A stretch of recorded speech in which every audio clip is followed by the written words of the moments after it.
muito bem-vindos a mais um programa do Presença e Conexões. Gostaria de aproveitar essa oportunidade para te pedir que se inscreva no nosso canal, né? Curta aí o nosso conteúdo e, se possível, encaminhe também para a sua lista de amigos, pois isso é o que vai nos ajudar a continuar criando e trazendo aqui muitos conteúdos relevantes como esse para vocês. E o nosso convidado de hoje é advogado, diretor e presidente do Evida, conselheiro da Unidas Autogestão em Saúde, mentor em gestão, liderança de pessoas e foi CFO da CEA e teve diversos cargos de gestão da Eletronorte. É um grande prazer para nós recebermos Eli Melo Júnior em nosso podcast hoje, e o nosso primeiro quadro é o Se Apresente, Eli. Então a gente gostaria de pedir para você, a gente fez aqui uma breve apresentação, né, sobre o seu trabalho, mas a melhor parte é quando o próprio convidado, né, se apresenta, e a gente gostaria de pedir que você se apresentasse, né, para as pessoas. Seja bem-vindo. Muito obrigado. Quem é Eli? Seja muito bem-vindo. Na verdade, a apresentação de vocês foi melhor do que eu falaria, né? Porque a gente não costuma lembrar de tantos lugares que a gente passa. Na verdade, o que fica na nossa cabeça é o lugar que a gente está no presente, né? Sim. Então, eu passei por alguns cargos de gestão, segui esse caminho de liderança aí por um bom tempo, mas o mais importante, conforme você sabe e eu já venho conversando, né? Não é o carro que a gente está, mas como a gente chegou lá. Então, eu gostaria de focar aqui, estabelecer esses caminhos e, se Deus quiser, aí a gente está abençoando as pessoas para que elas também consigam alcançar os objetivos dela, né? Mas hoje eu sou presidente da Evida, sou conselheiro da Unidas. Unidas é a que reúne todas as autogestões em saúde. Então, os cargos que eu executo hoje são esses aí. E Eli, você é natural de onde? Qual é a sua naturalidade? Qual a sua relação com a nossa cidade, com Brasília, né? Vocês vão surpreender comigo. Todo mundo pensa que eu sou de Minas Gerais, né? E na verdade eu fui criado em Minas Gerais. Eu fui para lá bem pequeno, mas eu nasci em Imperatriz, no Maranhão. Meu pai é militar, estava servindo, então eu nasci, imediatamente eu fui para Belo Horizonte. Então eu fui criado em Belo Horizonte, mas eu sou natural de Imperatriz. E nisso tem uma história engraçada. Você jogou com quantos anos em BH? Com 1 ano ou um pouco menos. Você tem um sotaquezinho, né? Assim. Então, com Sim. um ano Puxa um pouquinho mais mineiro, né? Puxa mais pro mineiro do que pro de Maranhão. Não, eu nem conheço o local que eu nasci, né?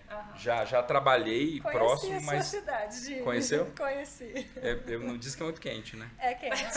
Mas dizem que é muito quente. Dizem que é muito quente. Não, eu não conheço, mas o mais interessante é um fato que é relacionado à minha cidade.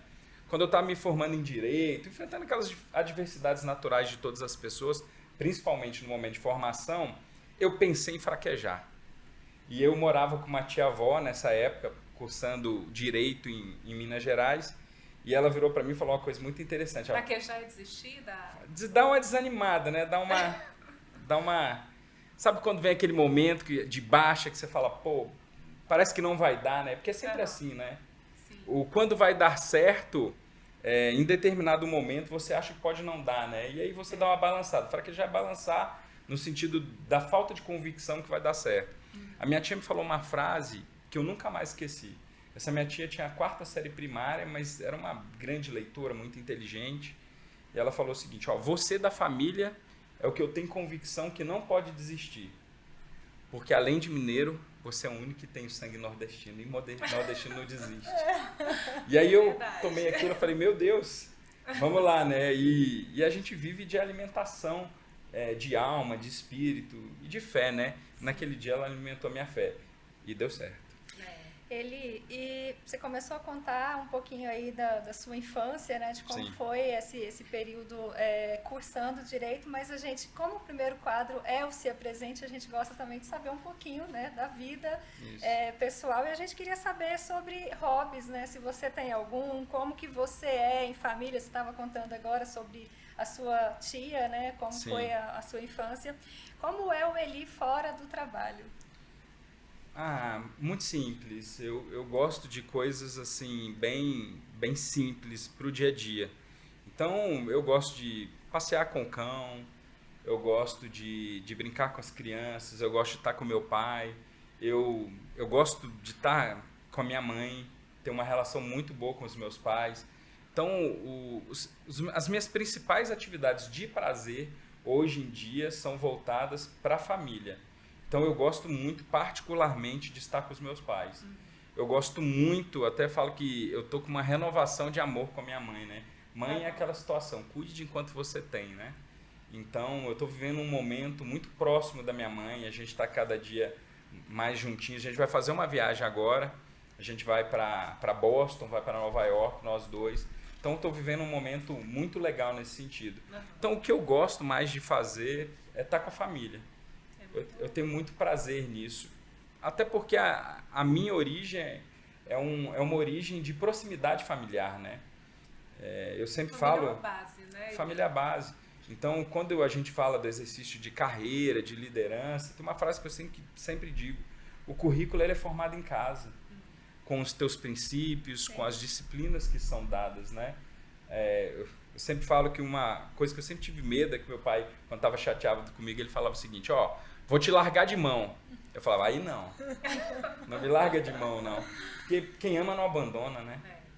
Então, hoje, o momento que eu vivo, assim... Mas talvez ele tenha tido a intenção, né, de te mostrar o quanto que a presença dele, né, te fazer refletir sobre a importância da presença dele, né?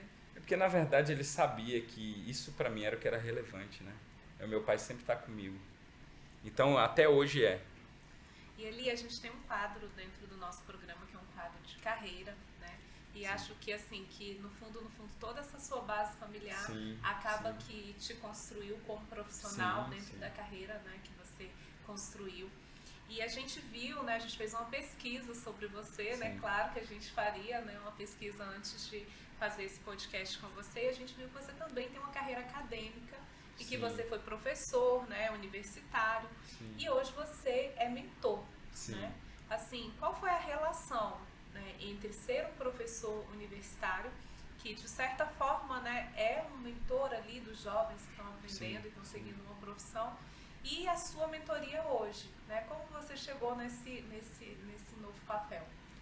Na verdade, o processo de carreira, ele é um processo de encontros, né? E desencontros também. Nós, quando começamos, sabemos muito pouco onde nós vamos parar. Isso é natural de qualquer pessoa. Em determinado momento, e nesse caso aqui foi mais financeiro, eu pensei que poderia ter um complemento de renda. Mas, além disso, uma oportunidade de perder minha timidez e exercitar a minha oratória. Foi nesse momento que eu entendi que o desafio seria interessante. Fui professor universitário por um tempo, foi muito legal. Foi um processo de aprendizado interessante, aprendizados com os alunos, uma forma de materializar os teus ensinamentos de maneira didática, e isso foi muito relevante na liderança. Porque o que acontece na liderança? A gente precisa ser claro. Então, eu consegui ser claro no transmitir o que eu queria, claro também em passar o que era necessário, e claro também no sentido do tratamento, de trazer uma transparência necessária. E isso o mundo acadêmico me trouxe. É interessante, né? Porque até existe um esquema de aprendizado, né, que fala que quando a gente, né, ouve, a gente tem um percentual menor, né, de aprendizado, né? Quando a gente assiste, a gente tem um percentual um pouco maior, né? Mas quando a gente ensina, o percentual é muito grande de aprendizado, né? Isso. E a carreira acadêmica, ela traz, né, assim, nessa responsabilidade de transferir, né, um conhecimento, né, para um aluno, né, essa necessidade de aprender, e a gente acaba aprendendo muito mais, né? Sim, você fixa, né? E assim, o que acontece? Com relação à mentoria, na verdade também tem um exercício de oratória que é relevante e tem que ser repassado o teu trajeto profissional. Essa é a grande diferença, né? Você ensina o que você viveu, não só o que você estudou. E isso é muito legal no processo de desenvolvimento executivo ou desenvolvimento profissional no geral. E você começou contando pra gente, né, sobre o seu início na faculdade de Direito, né, onde você tem formação. E você passou em um concurso público, né, para advogado na Eletronorte. Sim.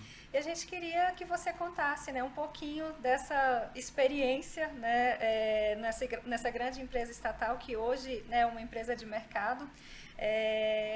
A gente queria saber assim, como foi, né, desde que você entrou até o momento atual, né, como foi esse seu percurso, essa sua jornada ali dentro. Na Eletronorte eu vivi os maiores desafios.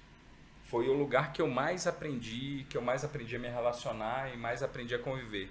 Passei por diversos cargos e sempre aprendendo nos próprios cargos. Eu sempre coloco o seguinte, né? Que o exercício de competência não é o que você sabe, mas é o que você e o tempo que você demora, e precisa ser pequeno, para desenvolver a nova habilidade. Então, na Eletronorte, a maioria dos cargos, ou praticamente todos os cargos que eu assumi, eu não tinha o conhecimento necessário para execução. Mas eu tinha uma força de vontade muito grande e sempre uma equipe, o nível profissional lá é muito alto dos liderados, então eu sempre tive uma equipe de ponta para me auxiliar. Então, em geral, em 30, 60 e no máximo 90 dias, já tinha desenvolvido a competência. Então, a Eletronorte ela trouxe velocidade no meu aprendizado de liderança. E eu costumo falar que eu trabalhei nos piores locais, né? Então, eu fui relações trabalhistas e sindicais, eu fui o superintendente de RH, eu fui gerente do jurídico.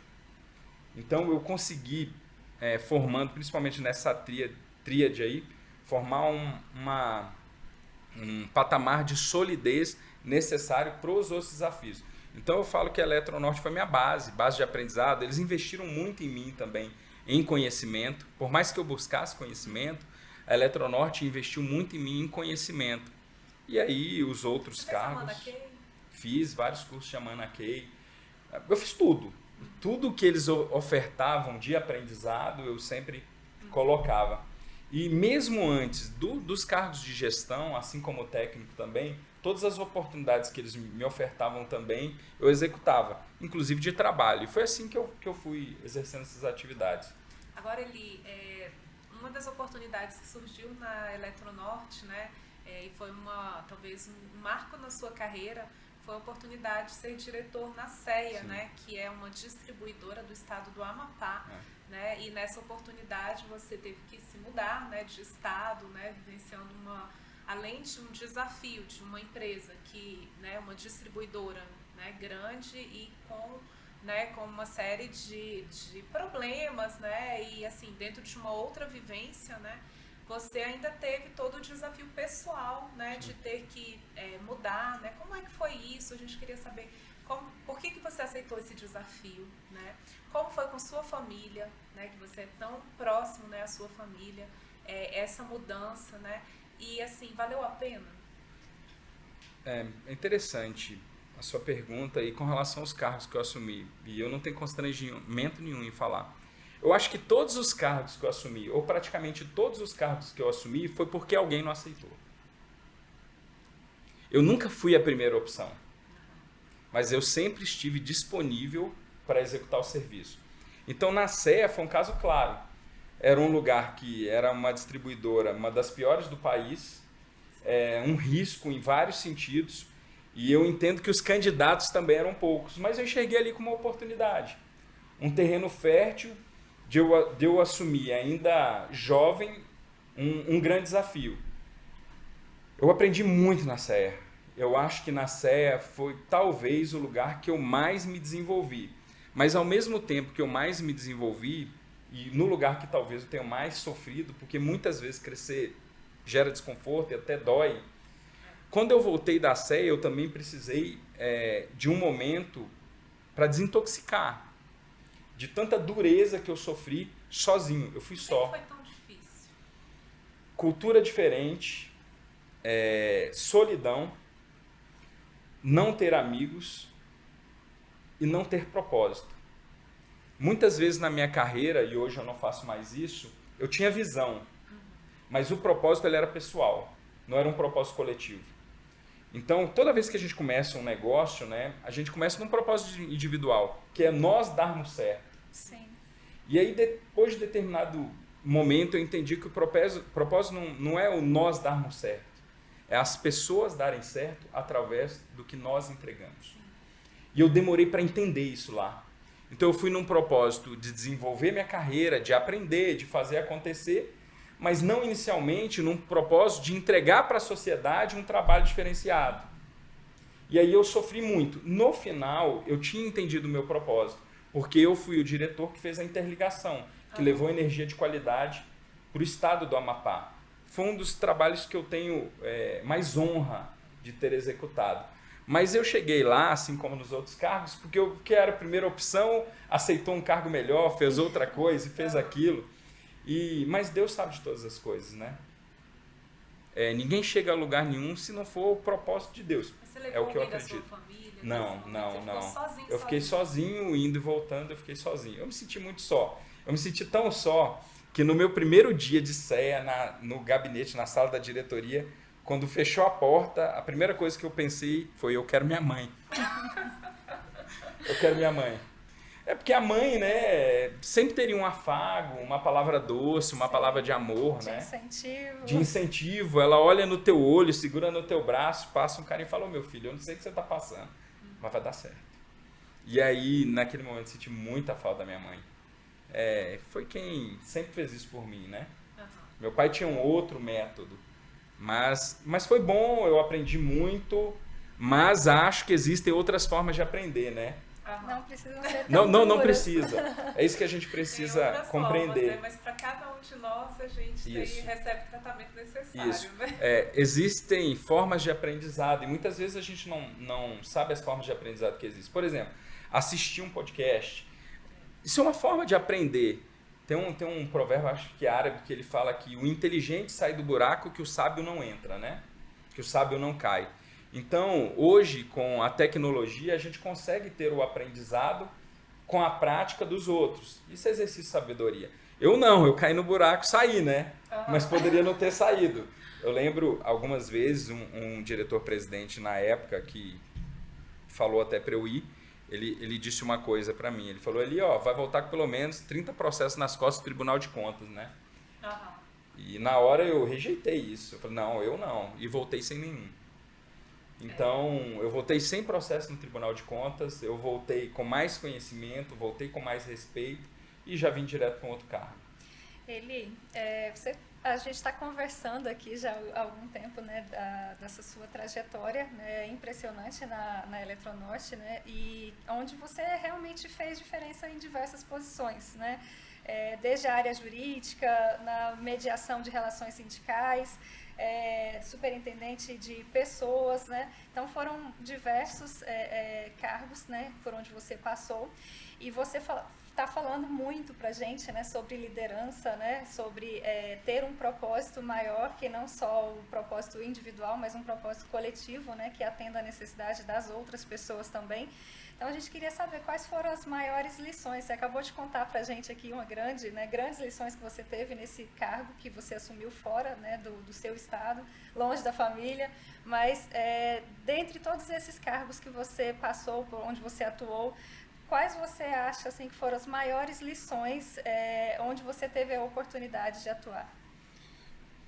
O que eu fiz em determinado momento da minha carreira, né? Eu comecei a utilizar a modelagem das pessoas, dos líderes que eu convivia. Eu comecei a anotar.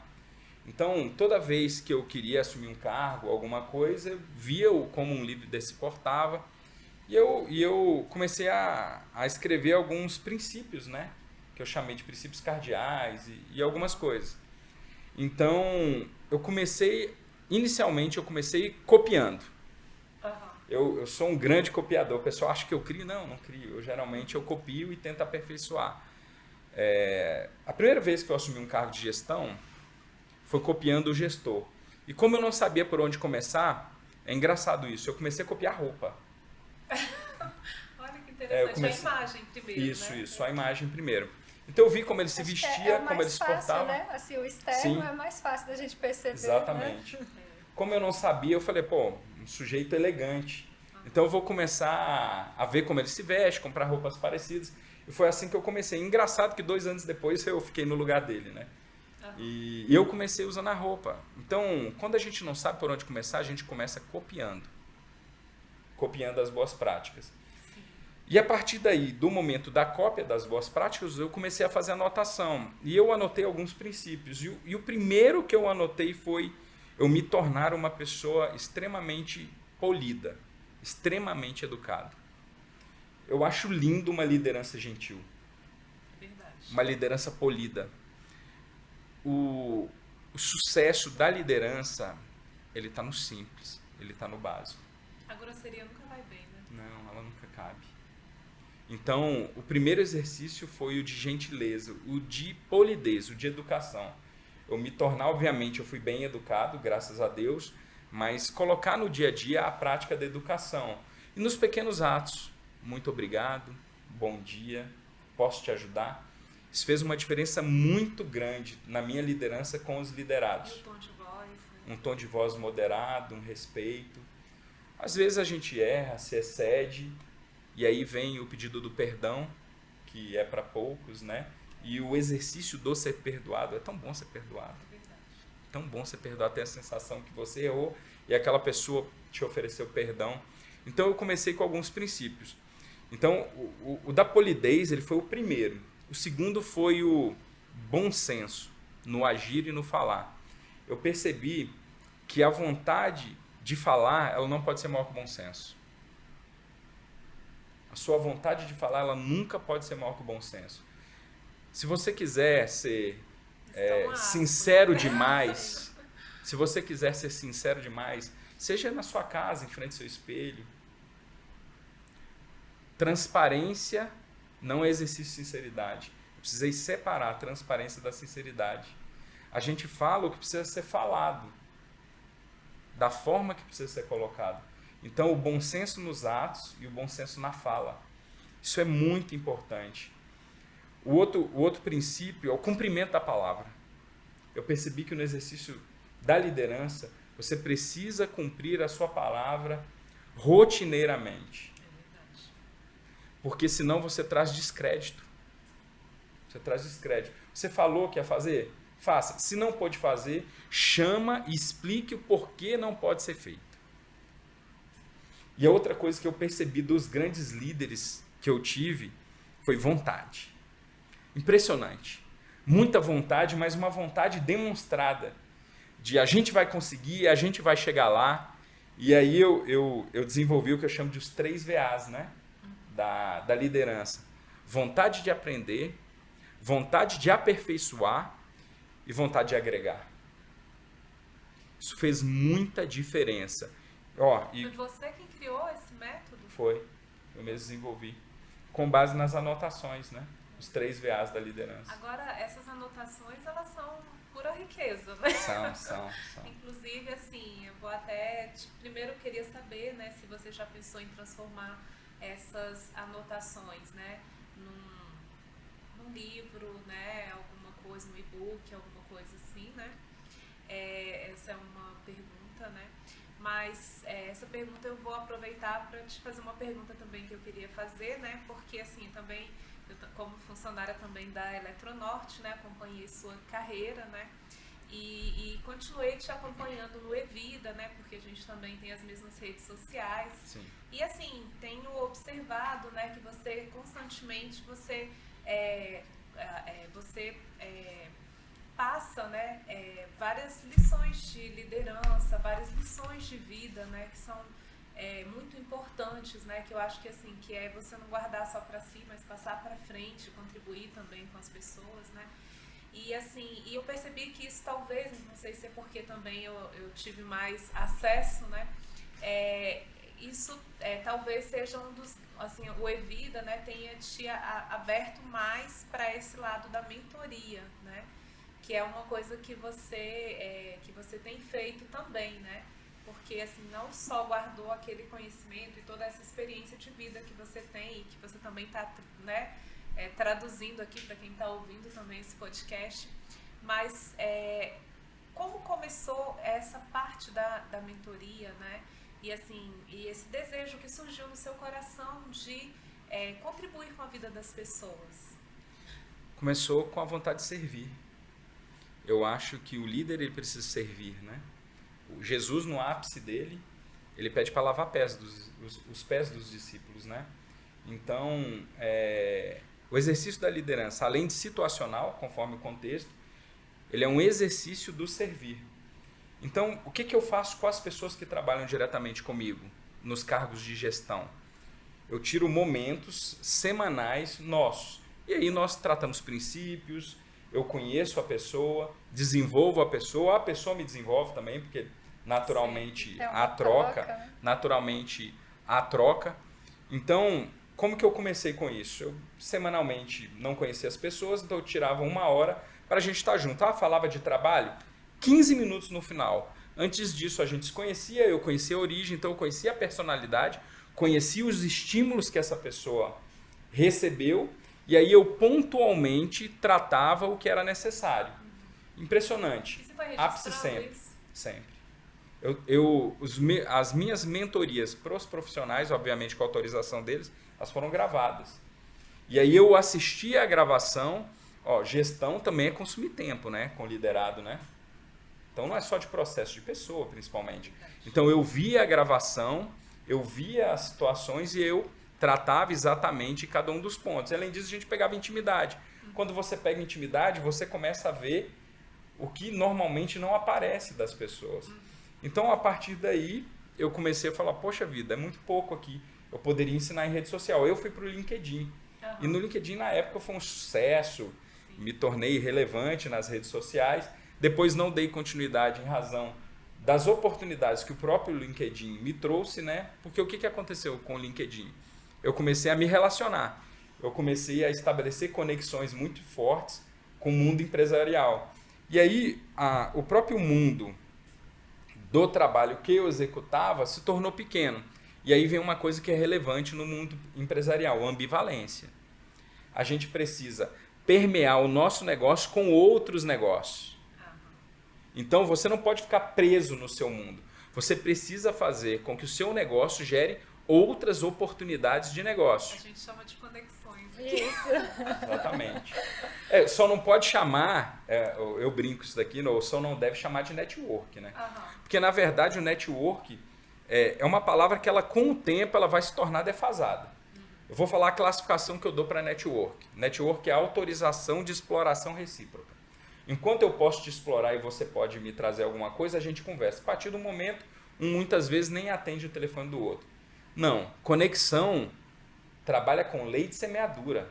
Sim. Então, a gente precisa semear na vida da pessoa e desenvolver junto com ela. E aí a gente rega junto, a gente constrói junto e a gente cria uma conexão sólida. Sim. Aí, todo momento, a gente tem um link de aproximação. A gente gerou, de fato, o que vocês chamam de conexão. Então, e muitas vezes, o que acontece? A gente vai ampliando o nosso círculo, né? É verdade. E a partir do momento que a gente faz na lei da semeadura, a gente não perde o primeiro círculo, que foi o início de tudo. Isso é fundamental. Voltar sempre aos primeiros círculos. E aí eu faço rotineiramente. E foi assim que eu comecei. E aí a Evida, de fato, se tornou pequena para o meu projeto de ambivalência, né? Eu me tornei conselheiro da Unida, outras coisas também relacionadas ao trabalho, criando projetos, desenvolvendo pessoas. Incrível. Muito bacana, né? E assim, você falou sobre esse processo, né? A Sueli perguntou sobre a mentoria, mas hoje você tem algum, assim, expectativa, pelo menos, de levar isso para mais pessoas, essas mentorias que você falou que, né, que fez com as pessoas que eram seus liderados, enfim, trabalhavam com você durante esse seu processo, né, de carreira. Você faz isso hoje de uma forma mais ampla e tem a ideia, né, de lançar realmente um livro, um programa, alguma coisa mais ampla? Hoje eu dou mentoria ou em grupo ou individual, tenho algumas pessoas que estão comigo. No livro eu não pensei sobre isso. Na verdade, eu fiz meus registros no LinkedIn, né? Então, o LinkedIn, eu não sei quantos, mas deve ter mais de 120, 150, igual o mineiro fala, causos, né? que eu conecto com o dia a dia, que são histórias reais, mas como forma de fixação.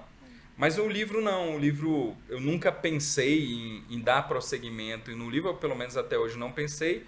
Mas o continuar servindo em mentoria, sim. E gerando conexão, né? Sim. Mas as histórias lá no LinkedIn são incríveis, né? Eu e a Sueli, a gente, né, foi fazer a pesquisa lá antes de conversar com você e lemos alguns, assim, realmente é aquela história que conecta a gente mesmo, né? É algo que sim.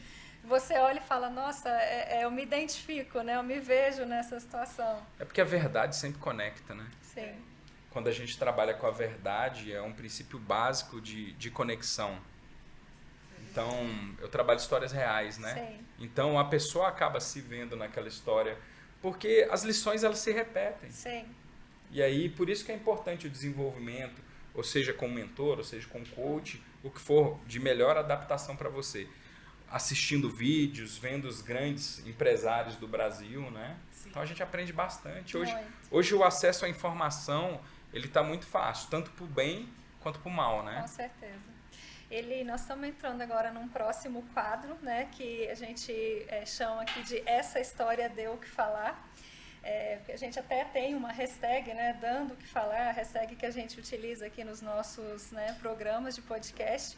E a gente queria saber de você, né, com uma carreira tão rica, né, tão cheia de experiências, se você tem alguma história, né, durante a sua carreira, alguma coisa boa assim que deu o que falar, algum projeto, enfim, algo que aconteceu e você lembra daquilo e fala, nossa, aquilo realmente deu o que falar.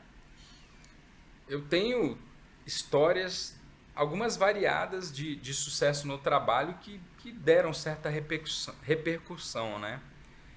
Mas eu tenho algumas histórias engraçadas que eu vou contar para vocês aqui.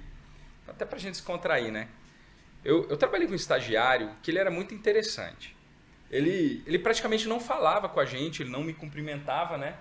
E eu era rigoroso no trabalho com ele. E ele sempre chegava atrasado e suado. Chegou em determinado momento que eu comecei a me incomodar com isso. Então, o estágio dele começava às 14 horas e ele chegava às 15, suado.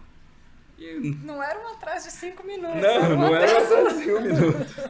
E aí um dia eu fui conversar com ele, no limite, né? Eu era também o supervisor pedagógico, porque o estágio, a pontualidade, ela é relevante no estágio. Você está começando sua carreira. Sim. Eu fui conversar com ele, falei do meu incômodo, e ele falou assim, não, eu chego atrasado e suado porque eu venho de bicicleta.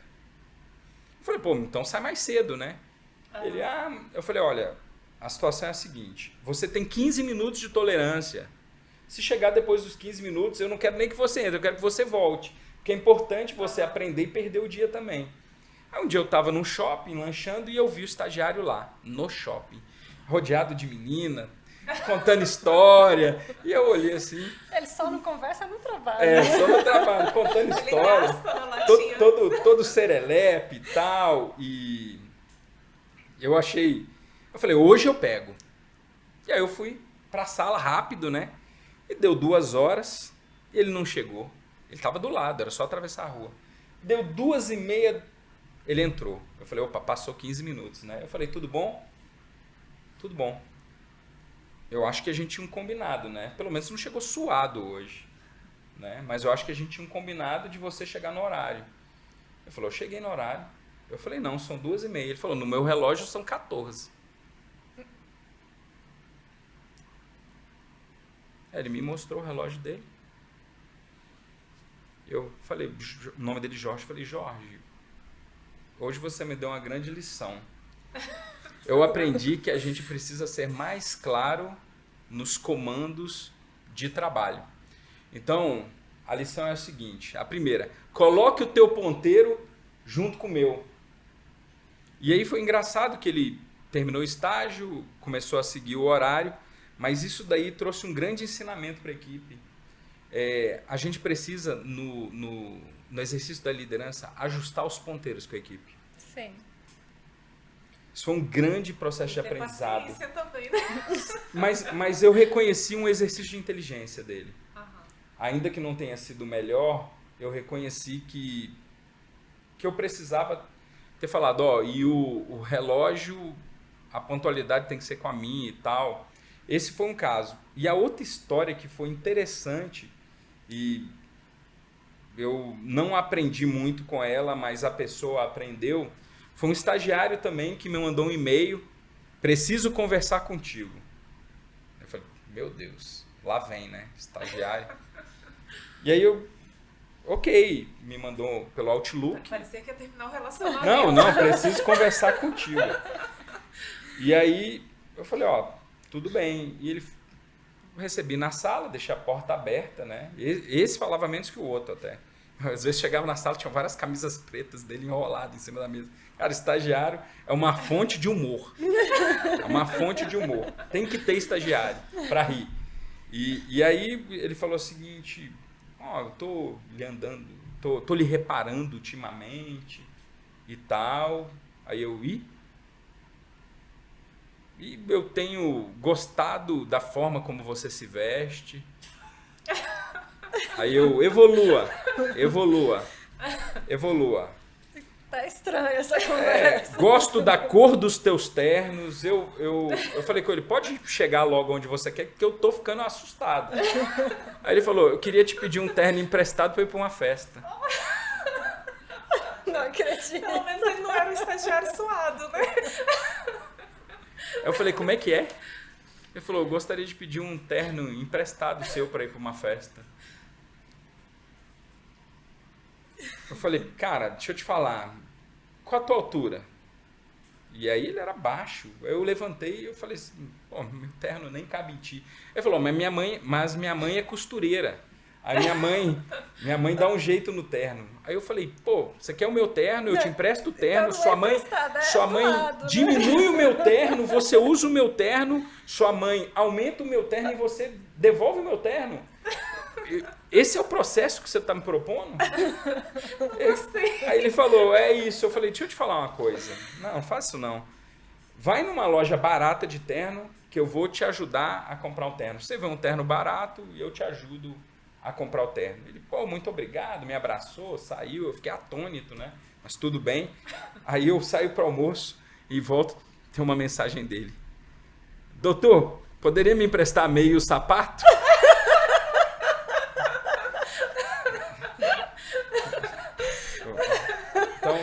Então, no trabalho eu tenho... Minha mãe fala, né? Quando a gente dá o pé, a pessoa quer a mão. Quando a gente dá a mão, quer o coração. Não, no final das contas, eu pedi para ele comprar um terno barato, ele voltou com um terno muito caro. Quando ele me mostrou, eu te falei para comprar um terno barato. Ele, mas eu gostei desse aqui. Eu falei, pô, então é um trabalho para pagar. E esse é o processo de aprendizado que você vai ter. Isso não foi acordado. A minha palavra a ser cumprida era dentro de um contexto que eu te apresentei. Então você precisa aprender também que não pode abusar do favor dos outros. Afinal, ele pediu para renovar o estágio, ele perguntou se tinha melhorado, eu disse que ele tinha melhorado, não era estagiário bom. Ele falou, pô, então se eu melhorei eu gostaria de ficar, mas não melhorou ao ponto de continuar trabalhando aqui. Existe crivo, né? No trabalho existe crivo que a gente precisa tomar a decisão. Você me pediu uma história e eu vou contar a terceira. A terceira, ela é interessante. Eu assumi uma área pequena. E aí no meu primeiro dia de trabalho, um funcionário lá, um empregado falou comigo, me apresentei e tudo, e a gente bacana, querendo conquistar a equipe, né? E me falou, ó, se apresentou, falou, eu tenho duas coisas para te falar. Eu falei, pois não? Ele falou assim, eu não participo de reunião e eu não trabalho em equipe. Eu falei, ok. Passei para o próximo, fui cumprimentando, passado uma semana, surgiu uma reunião com o diretor-presidente, eu falei, vamos ali comigo para a reunião? Aí ele saiu da sala, quando a gente chegou no elevador ele falou, Eli, eu acho que você não se lembra que eu te falei semana passada na apresentação. Eu não participo de reunião. Eu falei, ih, rapaz, verdade, naquele dia eu não tive a oportunidade de falar, porque estava em equipe e tudo, ainda bem que você me lembrou. Eu preciso te falar uma coisa bem clara do trabalho. Ele, pois não, Eli. Eu falei, você não está aqui para fazer o que você quer. A gente não está no trabalho para fazer o que a gente quer. A gente está no trabalho para fazer o que a gente é contratado e fala mais, da melhor forma possível. Ele pediu demissão. Ok, acho válido. Então, são ensinamentos que a gente vai pegando. Os outros eu falei brincando, né? Mas são histórias, as duas primeiras, que o pessoal riu muito que trabalhava comigo, e essa terceira que trouxe grande repercussão. Porque era um sujeito que há muito tempo ele não desenvolvia o trabalho dele, e ele ficou tão incomodado por eu exigir que ele cumprisse o porque ele foi contratado, Sim. que ele preferiu pedir demissão. Olha ali, grandes histórias, mas eu vou querer mais uma. Gostou, né? Gostei muito. Eu queria uma onde você tenha passado por uma situação, assim, tido, digamos assim, uma situação que você fez alguma coisa que você não queria ter feito e isso se tornou uma grande lição. Eu tenho. Né? E que fez com que você, assim, mudasse a forma de agir. Eu tenho uma lição que ela se tornou, inclusive, um dos princípios de anotação mesmo. Houve uma mudança de diretoria e eu tinha uma relação muito boa com até então o diretor que se tornou presidente. E eu gostava dos ensinamentos, a gente acostuma com o dia a dia. Entrou um diretor que eu não tinha tanta familiaridade, não gostava do modo de liderança, a relação não estava muito boa. E aí fui aguentando alguns meses e quando, no passar dos meses, eu pedi uma reunião com o meu antigo diretor. Falei, não vou ficar mais aqui, vou conversar com ele, a possibilidade de um outro cargo e sair daqui. E marquei uma reunião com ele. Marquei uma reunião, contei exatamente isso que eu estava falando. Quando eu terminei de falar, ele virou para mim e me deu uma grande lição. Ele virou para mim, Eli, sabe o que eu espero de você? Eu falei, não, senhor. Que você tenha a capacidade de se adaptar a qualquer tipo de liderança. Foi para isso que eu te desenvolvi. Nossa. E aí você tem mais alguma coisa para falar? Eu falei, não, presidente. Eu aprendi o que eu tinha que aprender. Eu vou voltar para lá e vou me adaptar à nova realidade que eu tenho. E aí foi mais uma anotação prática que eu tive, que é fundamental no exercício do trabalho e no exercício da liderança. Adaptabilidade. É verdade. A realidade que nos é posta. Isso foi um grande ensinamento, até constrangedor. Ele falou com amor. E foi maduro, né, da parte dele. Muito né? equilibrado. Muito equilibrado. Eu aprendi muito com isso. Porque não adianta tentar fugir, né? Não adianta. Crescer, em geral, dói, né? Dói. Em geral dói. A gente passa por esses momentos. Foi um grande aprendizado que eu tive. E entrou lá, adaptabilidade, que é uma virtude dos que são bons. Porque o que eu coloquei daquelas 4 primeiras, aquilo é o básico, tá? Aquilo não te torna bom. Aquilo te torna razoável. Sim. Mas a adaptabilidade te torna bom. Não te torna excelente, mas bom ela te torna. Eli, nós estamos entrando aqui em um outro quadro que deu ou não deu o que falar. A gente vai fazer algumas perguntas, você vai dizer se você já passou por isso ou se não, né? E você, né, foi morar fora aqui de Brasília quando assumiu o seu cargo na CEA, por exemplo. E a gente queria saber se você já passou por alguma situação arriscada em terras indígenas, aconteceu alguma coisa diferente do que você estava acostumado aqui? Já passei. Passei uma vez uma situação, passei 2 situações, né, bem relevantes e que me marcaram. A primeira situação, eu estava no começo do exercício lá e estava à noite na empresa e tinha um portão de veículos. E passou uma menina, né, um short desse tamanho, entrando na empresa e eu olhando de longe, ela foi lá dentro, entrou numa sala, ficou um breve tempo e saiu. E eu falei pro vigilante, quem é? Perguntei, né? Questionei quem é. Ele falou, essa aqui é empregada. Eu falei assim, primeiro que não me parece empregada. Tinha muitos empregados lá, tinha mais de 700. E segundo, que nem a vestimenta é adequada para entrar. E muito menos o horário. E eu fiquei de longe olhando. Quando ela estava voltando, eu parei. Falei, opa, tudo bem? Posso fazer uma pergunta? Você é empregada aqui da casa? Ela, não. Eu falei, o que você está fazendo aqui? Vim entrar aqui e pegar um objeto que eu esqueci de manhã. Eu falei, ok, achou teu objeto? Ela, não achei não. Eu falei, até mais. Ela saiu. E aí eu falei com o vigilante, falei assim, o que é isso? O senhor não pode autorizar. Isso daí pode ser objeto de furto ou de crime, uma série de coisas podem acontecer. Pode ser droga, sei lá. Pode acontecer qualquer coisa num cenário desse, né? E aí ele virou para mim, eu não lhe devo satisfação. Entrou na cabine e fechou. E a cabine é aquela fumê que só vê de dentro para fora, né? Aí eu fiquei atônito, né? E aí peguei o telefone, liguei para a gestora, para a superintendente que cuidava desse serviço, né? E conversei com ela estava vindo. E aí ele me viu ligando e falou, deixa eu te falar. De segurança armado. Eu tô de aviso prévio. você pode falar o que você quiser, que para mim é irrelevante, garoto. Falou desse jeito, garoto. Eu falei assim, ó, eu gostaria que pelo menos o senhor me tratasse com respeito, porque toda vez que eu dirijo a palavra a ti, eu lhe chamo de senhor. Você não pode ficar me chamando de garoto. Ele falou assim, ó, me desculpe, mas nem de satisfação eu lhe devo. E aí ela chegou e o clima ficou muito ruim, o sujeito armado. E nesse dia eu fiquei bem desconfortável, achando que poderia acontecer alguma coisa. Inclusive, quando eu saí pela garagem ali, até criei uma forma de sair com medo de ele estar com algum desequilíbrio e puxar uma arma. E a outra situação que aconteceu, que eu fiquei com receio, foi quando colocaram fogo na empresa. Sério? Isso também foi na CEA? Sério. Nossa, a CEA Não, eu consigo dar várias. Acho que todos os conectam aqui. Tava na empresa e infelizmente houve um falecimento de um eletricista de linha terceirizado. Então os amigos deles terceirizados se rebelaram. E aí eles foram para a porta da empresa, os vigilantes fecharam e eles colocaram pneu na porta e começaram a colocar fogo, questionando condições de trabalho e tudo. E não tinha nenhum diretor na empresa, só eu.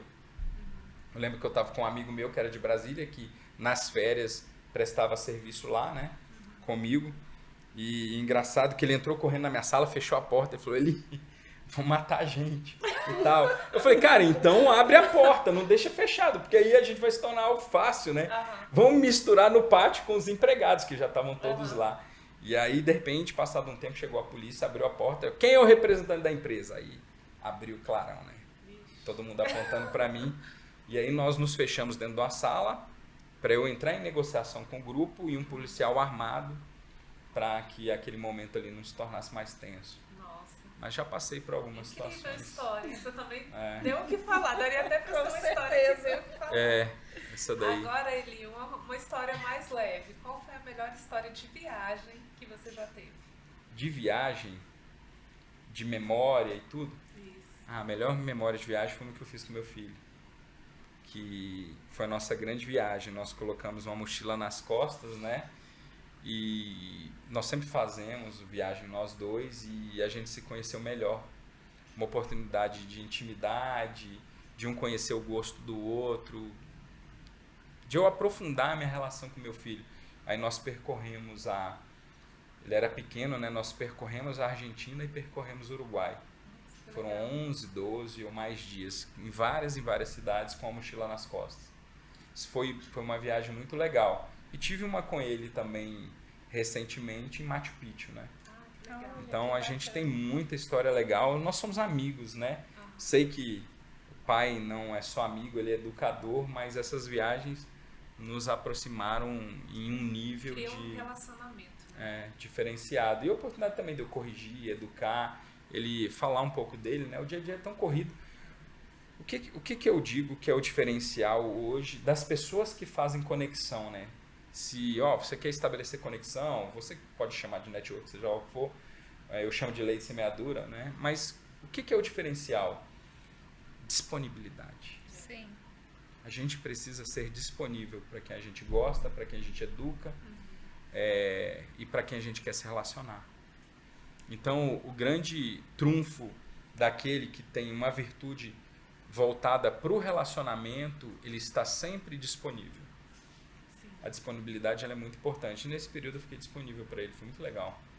Maravilha. E já, assim, você contou pra gente aí muito, né, do seu trabalho, principalmente atuando como líder, né, como gestor. Já aconteceu em algum momento de você estar numa conversa com alguém, aconselhando a pessoa e essa pessoa virar o jogo ali e começar a agir como o seu conselheiro, o seu coach, o seu mentor? Já algumas vezes, É por isso que a gente precisa se preparar no mundo da gestão para uma coisa chamada conversas difíceis. Tenho também um estudo que eu faço sobre conversas difíceis, né? E o que acontece muitas vezes? Quando a gente vai entrar em uma reunião, a gente vai debater alguma coisa, a gente se prepara muito para entrar na conversa. Mas o segredo do sucesso da conversa difícil não é o preparo da entrada, é como você vai sair dela. Então você precisa estar com foco em como você vai sair da conversa. Eu quero sair bem, com os ensinamentos apresentados, e toda vez que a pessoa for sair, ou da correção dada, né, com o filho também. Então eu sempre foco no como eu quero sair da conversa. Porque toda vez que você chega numa conversa difícil, alguém vai tentar devagar, tentar tirar a tua atenção, trazer alguma coisa que te ofenda, te fira. E aí eu estanco aquilo ali. Aí, o objetivo é isso daqui. Se quiser conversar isso, a gente conversa depois, não tem problema nenhum. Mas hoje o objetivo é esse. Então, por que eu fiz isso? Porque entrando em algumas conversas, principalmente de liderança ou de orientação, a pessoa, ao invés de falar, mas você fez aquilo, mas você também faz isso, mas você faz aquilo. E aí, para você não desestabilizar emocionalmente, eu sempre fico com esses marcos. Mas uma vez aconteceu e a conversa foi muito dura. Eu tive, não era uma conversa só, eu tive que interromper com o grupo, pedir para essa pessoa ficar ali no meio da nossa reunião para eu colocar e ser bem, até mesmo nesse dia, ríspido, para que a coisa não se perdesse. Mas já aconteceu e a história é bem forte. Se quiser eu conto, mas ela é bem forte. Pode contar, a gente está aqui para... Estava conversando com a equipe para uma tomada de decisão. E aí, vendo com a equipe e treinando também a tomada de decisão, né? Não existe liderança sem tomar de decisão. Sim. Assim como não existe liderança sem conflito. E aí eu pedi para a equipe e falar, ó, se você fosse decidir, cada um colocou. E uma pessoa colocou um argumento bem relevante. Mas não conseguiu enxergar o todo. Qual que é a grande arte da tomada de decisão? Não ver árvore, ver floresta. Esse é o grande segredo da tomada de decisão. Se você tem uma capacidade de ver floresta, e ela viu uma boa árvore, e altamente convincente. Quando ela viu a árvore, o que eu fiz? Eu trouxe a floresta. Ela se sentiu extremamente ofendida e me chamou de manipulador. Olha. Eu estava sentado... Isso no grupo? No grupo, no meio do grupo. Eu estava sentado com a equipe, não me exaltei, levei com tranquilidade. Encerrei a reunião, falei, gente, eu acho que a reunião está encerrada. Qual o caminho que a gente deve tomar? O pessoal falou isso, aí eu falei só, o caminho é esse mesmo. E chamei uma pessoa para a minha mesa, né? E ela foi extremamente grosseira comigo, falou que eu deveria respeitá-la, que era mais velha, que me achava manipulador e tal. Aí eu falei, com muita tranquilidade, falei assim, ó, eu não sou manipulador. Pelo menos não nesse contexto. Eu chamei a equipe não para tomar decisão, mas contribuir na tomada de decisão. Porque, no fundo, a tomada de decisão ela é do líder. Claro. Porque é ele que se responsabiliza quando não dá certo. Então, eu não preciso manipular, porque a decisão é minha. Agora, você foi extremamente descortês, invertendo a situação, expondo na frente do grupo de colegas. Ela falou, mas eu acho que você deveria me respeitar mais, sou mais velho. Eu falei, eu te respeito demais, e não só pela idade. Inclusive, quem me ensinou a respeitar foram os meus pais. Então, não leve por essa seara. Mas o tanto descortês que você foi, ousada, me expondo na frente da equipe, eu acho que não foi legal. E nós nos desentendemos a um nível que a gente teve que separar. E a gente precisa entender também isso, sabe? Existem certas pessoas, isso não estou falando que é boa ou ruim, mas que não podem andar juntas, ou em determinado momento não tem capacidade de andar juntas. Existem situações, né, de sim. extremo também, Sim. onde a melhor solução é não continuar. Né? É não continuar. O romper, ele é importante. Mais importante. Mas eu acho que normalmente está no campo do respeito, né? Sim. Porque é uma frase que eu tomei para mim, né, que não é minha, né? Mas é que a gente contrata as pessoas pela qualificação que ela tem, né? Mas a gente demite a pessoa pelo comportamento. É isso mesmo. Porque é o comportamento que normalmente, né, que se torna às vezes num momento que ele inviabiliza o relacionamento, né? E é preciso, muitas vezes, deixar ir. Sim. E às vezes, não estou falando nem que o erro é do liderado, o erro é do líder. A gente não pode prender a pessoa tem que ficar, porque ela entende que há algo que possa ser desenvolvido ali. Mas o deixar ir é importante. E ela foi, eu fui também. Acho que os dois aprendemos com o episódio. Acho que nós dois, com certeza. Bem interessante. E você já perdeu algum voo porque a reunião atrasou? Eu já perdi voo, não por reunião atrasar, mas por achar sempre que dá certo chegar em cima da hora. Sou um mestre em chegar em voo em cima da hora. Inclusive, há um mês atrás eu perdi um voo altamente relevante, que aí eu tive que fazer uma emissão de uma nova passagem, para chegar no horário e conseguir chegar, mas já perdi algumas vezes. E é engraçado que teve uma vez que eu... Porque o problema do voo é o seguinte, né? Nessa hora que você descobre que não é atleta, né? Porque quando tá chegando o horário, você vai naquele aeroporto gigantesco, você vai correndo com as malas, e aí teve uma vez que eu corri, e eu vi que eu fui vencido pela minha falta de condicionamento físico. Eu falei, não, é melhor parar e perder do que morrer. Já perdi. Aí eu fui andando, não, ainda consegui entrar, mas eu fui vencido pela minha própria falta de condicionamento físico. Mas já tem histórias assim de perda de voo, algumas. E você já precisou cancelar suas férias em algum momento por conta do trabalho? Já precisei. Ou já cancelaram suas férias? Também, mas eu principalmente, meu avô. Eu queria falar um pouco. Pode, claro. O meu avô foi um grande desenvolvedor de pessoas. Meu avô foi um grande executivo. Meu avô me ensinou tanto, a gente ficou tanto tempo distante, em razão de contexto familiar, de brigas familiares e tudo. E quando eu voltei a encontrar com meu avô, ele já tinha 90 anos. Uma memória muito lúcida, graças a Deus. E eu vivi 10 anos intensos com meu avô. E meu avô me deu um ensinamento. Eu parei de ter contato com meu avô com 11, 12 anos e voltei a ter contato com meu avô depois de 30. Depois de 30 anos. E meu avô era muito bem sucedido. Um executivo de sucesso na época, né? E por que o meu avô? Ele foi fundamental na carreira que eu trilhei. Eu estava com 10 anos mais ou menos na piscina da casa dele, tinha uma casa linda, e ele estava comigo brincando na piscina, e ele virou para mim e falou desse jeito, eu lembro até hoje.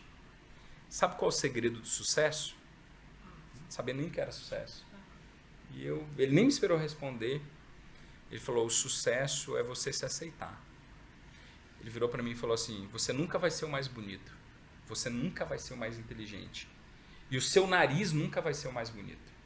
Mas a partir do momento que você se aceitar e conseguir conviver com isso, ninguém vai te parar. Foi mais ou menos isso que ele falou para mim. Incrível.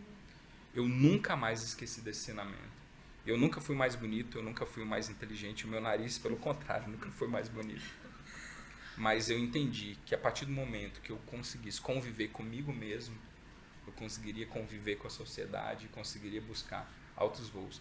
E é por isso que a minha grande memória é meu avô. Uma inspiração. A Deus. Deus. Deus. Deus. A fé em Deus, né? Porque no momento bom, a gente tem que estar com Deus, mas no momento difícil, é Ele que vai te estender a mão. Sim. É Deus. E um amor? A família, né? Eu acho que a família ela é fundamental.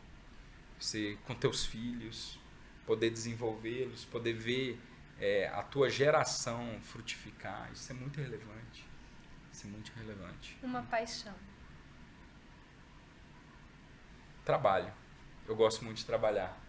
Eu sempre precisei até moderar, mas eu sempre tive paixão pelo trabalho. E não digo o trabalho que eu faço, né? O pessoal pode pensar, mas o trabalho que você executa. Não, o paixão pela entrega do trabalho. Eu tenho uma frase que eu aprendi com essas minhas anotações e que ela é muito significativa para mim. Poucas coisas na vida dão uma sensação tão boa do que um trabalho bem feito. Se você nem sentiu, não sentiu, é porque você ainda não entregou. É porque você ainda não fez, Não né? fez, não fez. Então, poucas coisas na vida dão uma sensação tão boa do que a entrega de um trabalho bem feito. Fala, nossa, Dessa coisa bem vez feita. eu arrasei. Dessa vez deu certo. Agora, Eli, um sucesso. Sucesso para mim, eu vou trazer o que eu aprendi com meu avô. Sucesso para o meu avô é realizar o que você se propõe, independentemente, obviamente, coisas boas do que você se propõe. Então, se você se propõe tirar sua carteira, tirou a carteira, é sucesso, comemore. Se é se tornar uma pessoa organizada e organizar o seu quarto, comemore, isso é sucesso. É passar num concurso, comemore. Então, sucesso é realização. Então, no que você se propõe, é sucesso. Então, eu não consigo traduzir sucesso. Sucesso, para mim, é materializar os teus projetos, independentemente se é pescar, se é curtir tuas férias, Se é passear com a tua família ou ser um grande executivo ou empresário. Uma música. Tem uma música que até me emociona. Eu falo com meu filho que eu quero que toque no dia que Deus me levar, né? Eu não sei exatamente ela, mas eu acho que ela chama Os que Confiam no Senhor. São como os montes de Sião. Os que confiam no Senhor são como os montes de Sião, que não se abalam, mas permanecem para sempre. É uma música que significa muito para mim. Nos momentos mais difíceis, sabe o que eu faço? Eu canto. No momento que eu acho que nunca vai dar certo, e aí fica a dica, a orientação. Quando você achar que nada vai dar certo, canta, cara. Canta coisa boa, louva. Começa a se preencher de músicas boas e de coisas boas. Sim. Que sejam significativas. Então, eu não sei exatamente, eu tenho uma memória péssima para lembrar de música. Então, eu não consigo saber, mas se procurar Os que Confiam no Senhor, essa parte você acha. Toda vez que eu estou em um momento difícil, eu louvo, eu canto. E é impressionante como eu começo a me fortalecer. Toda vez que eu acho que não vai dar certo, eu faço duas coisas. Eu canto e eu começo a trazer à memória tudo aquilo que me traz esperança. Tudo que deu certo. Tudo que parecia que não ia dar certo. Todo o improvável que deu certo. E aí eu venho com uma motivação que me faz acreditar que eu vou vencer. Eu sempre faço isso. Incrível. E um filme? Eu tenho um gosto muito atípico para filme. Sexta-feira 13. Não. Eu tenho gosto atípico para filme, né? Então eu sempre coloco assim. E o pessoal fala, Eli, mas esse filme e tudo, eu não gostei tanto. Eu gosto de Match Point, do Woody Allen. Então, mas é um filme assim que as pessoas se assustam, né? Uhum. O final não é o esperado, não tem... O Woody Allen, ele sempre surpreende. Eu gosto muito de Match Point. Ele subverte tudo. Exatamente, eu gosto muito de Match Point. Fala muito comigo, Match Point. Porque fala da tua tomada de decisão e das consequências que as tuas decisões podem te levar. Fé. Jesus Cristo, né? Fé, para mim, é a construção do futuro, é a aceitação do passado, é o fim da ansiedade e tudo isso baseado em Cristo. É o que eu acredito e é o que eu vivo. Sim. Me fortalece bastante, assim. E a gente precisa ter fé, né? Com certeza. Sem fé, além de ser impossível agradar a Deus, a gente não chega a lugar nenhum. Quando meu avô falava de sucesso e a materialização, ele falava uma coisa muito legal para mim. Ele falava assim, primeiro você conquista mentalmente. Toma posse. E depois você pisa no projeto. Então, a fé é a plena certeza das coisas que virão, né? Tudo, né? Isso é fé. Para tudo. Onde você olhar, se você olha para frente, é com fé. Isso. Então, ele fazia muito isso. Ele falava, eu quero, eu posso, eu faço, eu sou inteiro, eu não sou em pedaço. Ele falava isso para mim reiteradamente. Eu quero, eu posso, eu faço. E ele, mental, toma posse. E aí eu entendi hoje o que eu vejo, o que ele falava para mim, visão. Visão é mais importante que conexão, network, que dinheiro, que conhecimento, que tudo. Isso tudo que eu falei aqui é ferramenta para quem tem visão. E para ter visão, chegar no final, é preciso ter fé. Inevitavelmente. Agora, Eli, nosso programa, né, Presença e Conexões, que é o nome da nossa empresa também, né, e a gente sempre trabalha muito, né, dentro dos nossos quadros com conexões, mas a gente sabe que na nossa caminhada, né, sempre existe, assim, aquela conexão que de repente faz com que a gente, assim, tenha um novo olhar, né, que muda a vida da gente, né. Eu queria saber, assim, quem que você lembra quando eu te pergunto, assim, sobre uma conexão que mudou a sua vida? E por quê?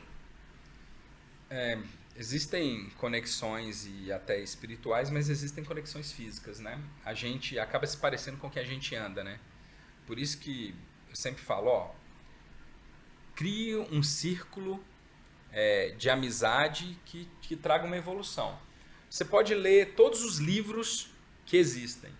Conviver com quem fez acontecer é muito mais relevante. No entanto, em geral, você só chega nessas pessoas depois que lê muito, né? Porque você lê tudo para saber o que você precisa procurar alguém. Tem uma pessoa que ela fez muita diferença na minha vida em determinado momento, que é um empresário de muito sucesso. Ele chama Vitor Reis. O Vitor, ele conseguiu ampliar minha mente para além dos horizontes que eu fui criado. Ele é um empresário, é dono da maior empresa no Brasil no segmento dele, e o Vitor trouxe uma visão diferente. Na verdade, ele falou assim, eu acredito em você, eu acho que você pode mais e acho que o que está preso aí, você deveria soltar. Então, o conviver com ele por um breve período, não foi muito, mas um breve período trouxe um grande aprendizado. E a partir dele, eu aprendi e conheci outras pessoas que fazem muita diferença na minha vida hoje. Mas ele foi um divisor de águas. Que maravilha.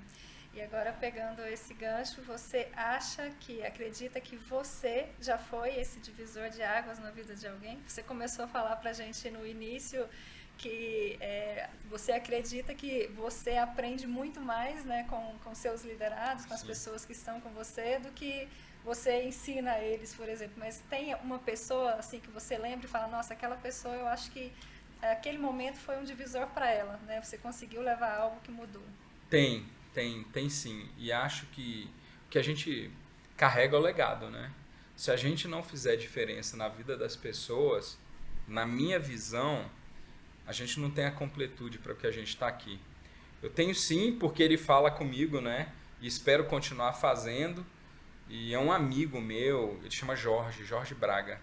E eu tenho um amor por esse cara, uma admiração por ele, que é muito grande. Ele só não sabe que ele fez mais na minha vida diferença do que eu fiz na dele.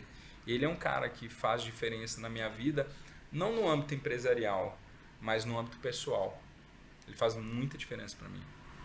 Eli, queria muito te agradecer, né, por você ter topado vir aqui ao nosso podcast, né, por você ter entregado assim, tanta honestidade, tantas lições, né, que são importantes e que já fazem diferença na minha vida, né? Amém. E assim, te agradecer por todas as oportunidades, né, que eu tive, né, sempre de aprender mais com você, né?